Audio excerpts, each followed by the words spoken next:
যে কোনো কিছু সম্পর্ক, সেটা হতে পারে বন্ধুত্ব, সেটা হতে পারে স্বামী স্ত্রী, সেটা হতে পারে ভাই বোন, কিংবা হতে পারে ভক্ত ও ভগবান। সেই সম্পর্কে বিশ্বাস একটা মহামূল্যবান বস্তু। সেই নিয়েই আজকের এই ছোট্ট ভিডিও। শ্রী শ্রী রামকৃষ্ণ কথাসার, সংকলক শ্রীকুমার কৃষ্ণ নন্দী। বিশ্বাস। ঈশ্বরের কাছে প্রার্থনা করতে হয়, আমাকে ভক্তি বিশ্বাস দাও। বিশ্বাস হয়ে গেলেই হলো। বিশ্বাসের চেয়ে আর জিনিস নাই। বিশ্বাসে কত জোর তা তো শুনেছ। পুরাণে আছে রামচন্দ্র, যিনি সাক্ষাৎ পূর্ণব্রহ্ম নারায়ণ, তার লঙ্কায় যেতে সেতু বাঁধতে হলো। কিন্তু হনুমান রাম নামে বিশ্বাস করে লাফ দিয়ে সমুদ্র পার করে গেল, আর সেতুর দরকার হয় নাই। বিভীষণ একটি পাতায় রাম নাম লিখে ওই পাতাটি একটি লোকের কাপড়ের খোঁটে বেঁধে দিয়েছিল। সেই লোকটি সমুদ্রে পড়ে যাবে। বিভীষণ তাকে বললে, তোমার ভয় নাই, তুমি বিশ্বাস করে জলের উপর দিয়ে চলে যাও। কিন্তু দেখো, যাই অবিশ্বাস করবে অমনি জলে ডুবে যাবে। লোকটি বেশ সমুদ্রের উপর দিয়ে চলে যাচ্ছিল। এমন সময় তার ভারী ইচ্ছা হলো যে কাপড়ের খোঁটে কী বাঁধা আছে তা একবার দেখার। খুলে দেখে যে কেবল রাম নাম লেখা রয়েছে।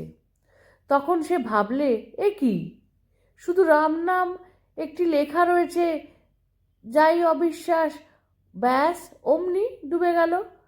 যার ঈশ্বরে বিশ্বাস আছে, সে যদি মহাপাতক করে, গো ব্রাহ্মণ স্ত্রী হত্যা করে, তবুও ভগবানের ওই বিশ্বাসের বলে ভারী ভারী পাপ থেকে উদ্ধার পেতে পারে। সে যদি বলে আর আমি অমন কাজ করব না, তার কিছুই ভয় হয় না। এক বুড়ি গয়লানি শুনেছিল, রাম নাম করে যা করো তাই হয়।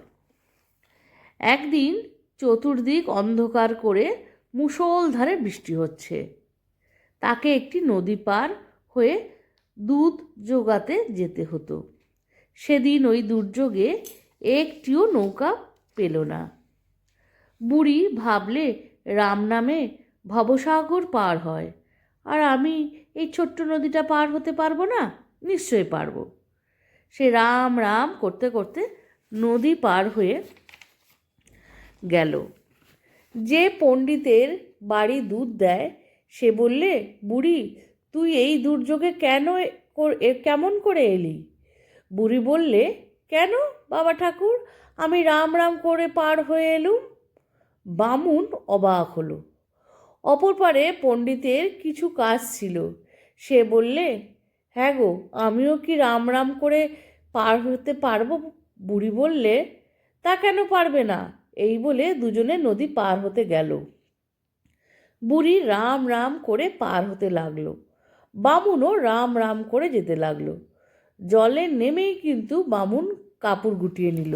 বুড়ি অমনি বললেন, ঠাকুর, রাম রামও করবে, কাপড়ও সামলাবে, তাহলে হবে না। বামুনের নদী পার হওয়া হলো না। ওই বুড়ির মতো বিশ্বাস চাই, আর বামুনের মতো রামও বলবো, কাপড়ও সামলাবো, তাহলে চলবে না। এক সাধু এসেছিল, তা ঈশ্বরের নামে একান্ত বিশ্বাস। সেও রামাত। তার সঙ্গে অন্য কিছু নেই, কেবল একটি লেখা ও একখানি গ্রন্থ। গ্রন্থখানি তার বড়ই আদরের।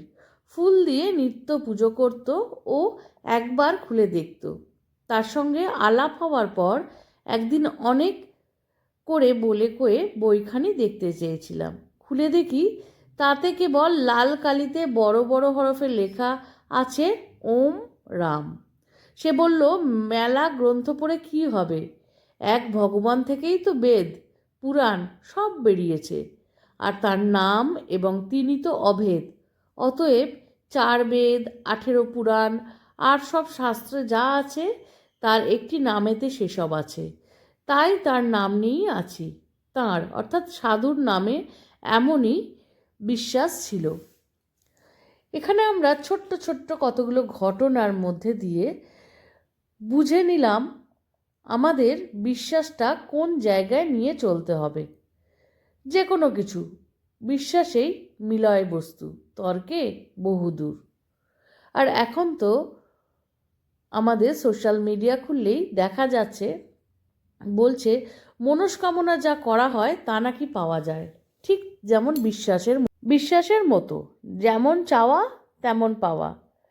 যেমন ভক্ত ভগবানের কাছে ডাকবে, ভগবানও তাকে বিপদের সময় উদ্ধার করবে। আজকে ছোট্ট ভিডিওটি আশা করি ভালো লেগেছে। ভালো লাগলে সঙ্গে থাকবেন, আর খুব ভালো লাগলে বন্ধুদের মধ্যে শেয়ার করে দেবেন। শ্রী শ্রী ঠাকুর, মা, স্বামীজি, আমার গুরু মহারাজ এবং অন্যান্য মহারাজদের শ্রীচরণে শতকোটি প্রণাম।